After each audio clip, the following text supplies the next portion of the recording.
DA নিয়ে আবার খুব গুরুত্বপূর্ণ আপডেট। ডিএ মামলার রায় ঘোষণা বুধবার। বিশেষ বেঞ্চ গঠন করল সুপ্রিম কোর্ট।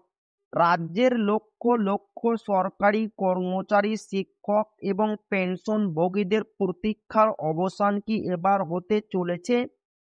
মহার্ঘ ভাতা বা ডিএ মামলার চূড়ান্ত রায় নিয়ে একটি বড় আপডেট সামনে এসেছে, জানিয়ে রাজ্য সরকারি কর্মী মহলে ব্যাপক আলোড়ন সৃষ্টি হয়েছে। কনফেডারেশন অফ স্টেট গভর্নমেন্ট এমপ্লয়িজের সাধারণ সম্পাদক শ্রী মলয় মুখোপাধ্যায় এই বিষয়ে একটি গুরুত্বপূর্ণ তথ্য দিয়েছেন, যা রায়ের সম্ভাব্য দিনক্ষণের দিকে ইঙ্গিত করছে। এই আপডেট অনুসারে সুপ্রিম কোর্টে ডিএ মামলার রায় ঘোষণার জন্য একটি বিশেষ বেঞ্চ গঠন করা হয়েছে। এই খবর সামনে আসতেই কর্মীদের মধ্যে নতুন করে আশার সঞ্চার হয়েছে। দীর্ঘদিন ধরে চলা এই মামলার চূড়ান্ত নিষ্পত্তির জন্য সকলেই অধীর আগ্রহে অপেক্ষা করছেন।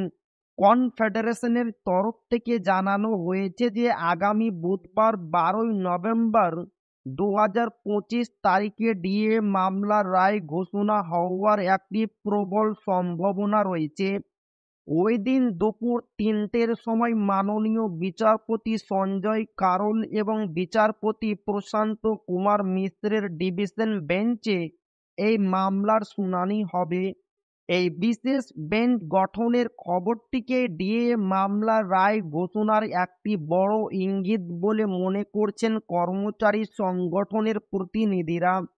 তাদের মতো দীর্ঘ শুনানির পর রায় ঘোষণার জন্যই সাধারণত বিশেষ বেঞ্চ গঠন করা হয়। শ্রী মলয় মুখোপাধ্যায় জানিয়েছেন যে যেহেতু এই মামলায় দীর্ঘ শুনানি পর্ব ইতিমধ্যে শেষ হয়েছে এবং বিচারপতিদের নামসহ বিশেষ বেঞ্চ গঠনের তালিকা প্রকাশিত হয়েছে, তাই তারা আশা করছেন যে ওই দিনেই চূড়ান্ত রায় ঘোষণা করা হতে পারে। কেস নম্বর এবং অন্যান্য প্রাসঙ্গিক বিবরণও সেই তালিকায় উল্লেখ রয়েছে বলে তিনি জানান। তবে এটি একটি সম্ভাবনা মাত্র।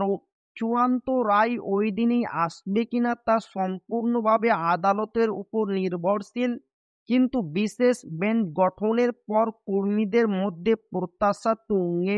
এখন দেখার বিষয় 12ই নভেম্বর রাজ্য সরকারি কর্মীদের জন্য কোনো সুখবর নিয়ে আসে কি না। তো এই ছিল ডিএনএ খুব গুরুত্বপূর্ণ আপডেট, যা আপনাদের মাঝে শেয়ার করলাম। তো ভিডিওটি ভালো লাগলে অবশ্যই আপনার বন্ধুদের শেয়ার করবেন, যাতে তাদের উপকার হয়। আর আপনি যদি এখনো আমাদের চ্যানেলকে সাবস্ক্রাইব না করে থাকেন, তো অবশ্যই চ্যানেলকে সাবস্ক্রাইব করবেন এবং আমাদের পাশে থাকবেন। তো আবারও দেখা হবে ডিএ রিলেটেড খুব গুরুত্বপূর্ণ ভিডিওতে।